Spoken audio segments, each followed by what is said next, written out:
नमस्कार, मैं Pankaj Kumar, assistant professor history, DAV PG college Siwan. आज आप लोगों से rise of modern industry, textile, iron and steel, sugar, jute पर चर्चा करूंगा। 19वीं सदी के उत्तरार्ध या 20वीं सदी के आरंभिक दशक से हम भारत में विभिन्न आधुनिक उद्योगों की स्थापना पाते हैं। मशीनों पर आधारित आधुनिक उद्योगों की स्थापना एक महत्वपूर्ण घटना थी। इन आधुनिक उद्योगों में वस्त्र या कपड़ा उद्योग, लोहा एवं इस्पात उद्योग, चीनी उद्योग एवं जूट उद्योग प्रमुख है। वस्त्र या कपड़ा उद्योग। बम्बई में कावस जी नाना भाई ने 1853 ईस्वी में कपड़ा मिल स्थापित किया। बम्बई में आवश्यक कच्चा माल, आर्द्र जलवायु, सस्ता श्रमिक वर्ग तथा कपड़े के लिए तैयार मंडी सभी कुछ था। इसलिए बम्बई में ही सूती कपड़ा उद्योग का आरंभ हुआ। सूती कपड़ा उद्योग ने पहले पहल पारसी गुजराती उद्योगपतियों का ध्यान अपनी ओर खींचा। 1860-65 ईस्वी तक अमेरिकी गृह युद्ध के कारण कपास के मूल्यों में बहुत तेजी आई और पीछे अत्यधिक मंदी, जिसके कारण उद्योग के विकास पर प्रतिकूल प्रभाव पड़ा। 1870 ईस्वी के पश्चात उद्योग की अवस्था सुधरी और 1879 ईस्वी तक सूती कपड़ा मिलों की संख्या 56 हो गई, जिसमें लगभग 43,000 लोग काम करते थे। 1905 ईस्वी तक भारत में 206 सूती कपड़ा मिलें हो गई, जिसमें करीब 1,96,000 लोग काम करते थे। भारतीय सूती वस्त्र उद्योग को कई अवरोधों का सामना करना पड़ता था, जैसे लंकाशायर और मैनचेस्टर के सूती माल की प्रतिस्पर्धा, भारतीय साम्राज्य द्वारा लगाया गया पक्षपाती कर और उत्पादन कर।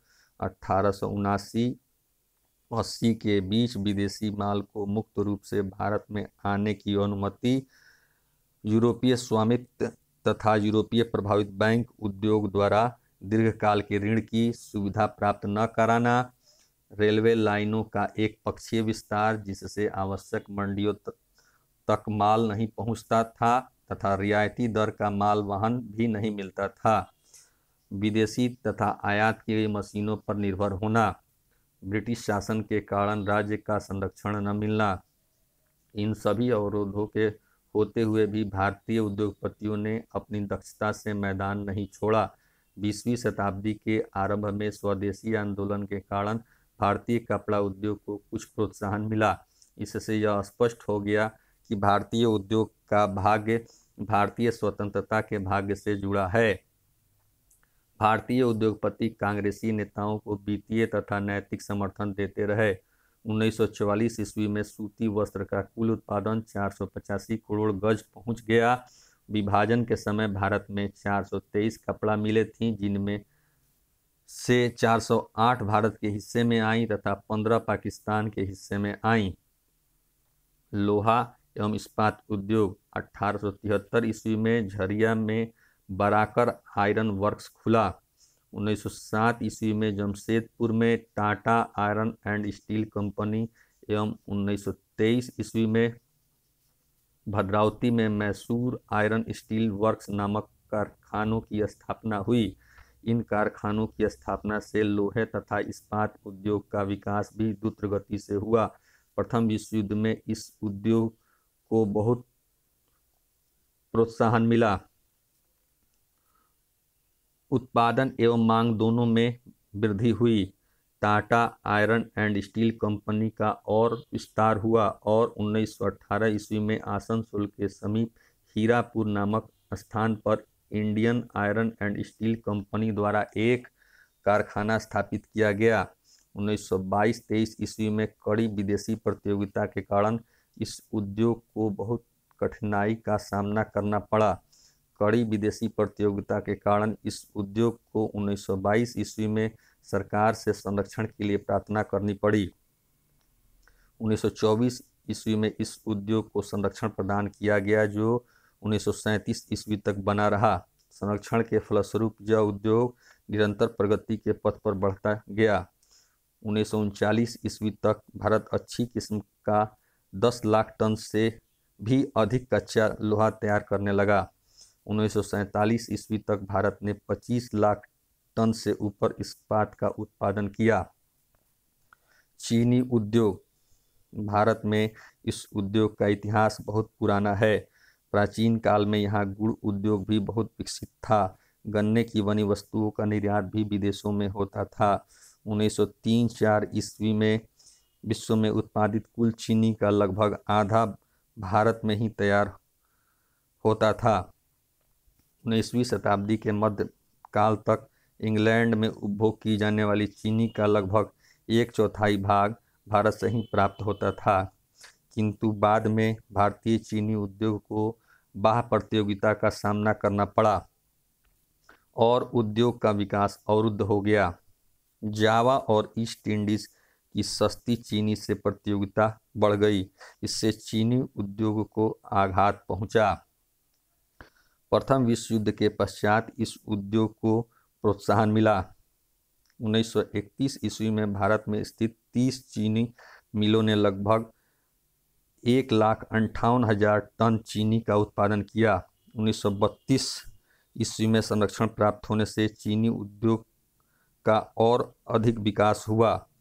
फलस्वरूप 1936 ईस्वी में 135 चीनी मिलों ने 9,19,000 टन चीनी का उत्पादन किया। 1940 ईस्वी तक भारत में 161 चीनी मिलें स्थापित हो गईं। जूट उद्योग। भारत में आधुनिक ढंग के जूट की पहली मिल बंगाल के श्रीरामपुर के समीप रिसरा में 1855 ईस्वी में जॉर्ज ऑकलैंड के द्वारा स्थापित की गई थी। कच्चे पटसन की सहज प्राप्ति, ब्रिटिश प्रबंध अभिकर्ताओं से पर्याप्त मात्रा में वित्त और कलकत्ता बंदरगाह इत्यादि की सुविधाओं के कारण सरकारी संरक्षण के बिना भी इस उद्योग का विकास काफ़ी तेजी से हुआ। 1882 ईस्वी में 20 जूट मिलें थी जो अधिकतर बंगाल में थीं और उनमें लगभग 20,000 लोग काम करते थे। 1901 ईस्वी में 36 से भी अधिक जूट मिलें थी जिनमें 1,15,000 लोग काम करते थे। जूट उद्योग की अधिकांश मिलें अंग्रेजों ने ही लगाई थीं। सर्वप्रथम 1918 ईस्वी में एक लिमिटेड कंपनी के रूप में बिरला ब्रदर्स की स्थापना हुई और 1919 ईस्वी में बिरला जूट कंपनी की स्थापना हुई। प्रथम विश्व युद्ध से इस उद्योग को बहुत प्रोत्साहन मिला और इसने अच्छी उन्नति की। युद्ध के बाद भी यह समृद्धि काल जारी रहा। 1929 ईस्वी में महान मंदी के कारण इस उद्योग को काफ़ी क्षति पहुंची तथा इसका विकास रुक गया। द्वितीय विश्व युद्ध ने फिर इस उद्योग को जीवन प्रदान किया। उत्पादन में काफ़ी वृद्धि हुई। 1940 ईस्वी के बाद घनश्याम दास बिरला ने अनेक कंपनियों को खरीदकर अपना व्यवसाय बढ़ाया और तभी से जूट उद्योग में भारतीयों का प्रभुत्व स्थापित हुआ। इस प्रकार हम देखते हैं कि भारत में आधुनिक उद्योगों की स्थापना अंग्रेजों ने वित्तीय पूंजीवाद अर्थात निवेश पर अधिक लाभ की दृष्टि से स्थापित किए। फिर भी विदेशी व्यापारियों के अधीनस्थ सहायक के रूप में भारतीयों के पास पूंजी जमा होती गई और वे भी उद्योगों की स्थापना हेतु आकर्षित हुए, परंतु भारतीय उद्योगपतियों को सरकारी प्रतिद्वंदिता का भी सामना करना पड़ा और उनका प्रवेश सीमित क्षेत्रों में हुआ। वस्तुतः वैश्विक एवं आंतरिक राजनीतिक आर्थिक परिस्थितियों के अनुसार इनके संबंध बदलते रहे और विषम वातावरण में भारतीय पूंजीपति वर्ग का विकास संभव हो सका। उल्लेखनीय यह है कि लगभग सभी महत्वपूर्ण लाभ वाली इकाइयों में विदेशी निवेश ही अधिक था। वस्त्र उद्योग एकमात्र ऐसा उद्योग था जिसमें पूंजीपतियों की अंशधारिता विदेशियों से अधिक रही। धन्यवाद।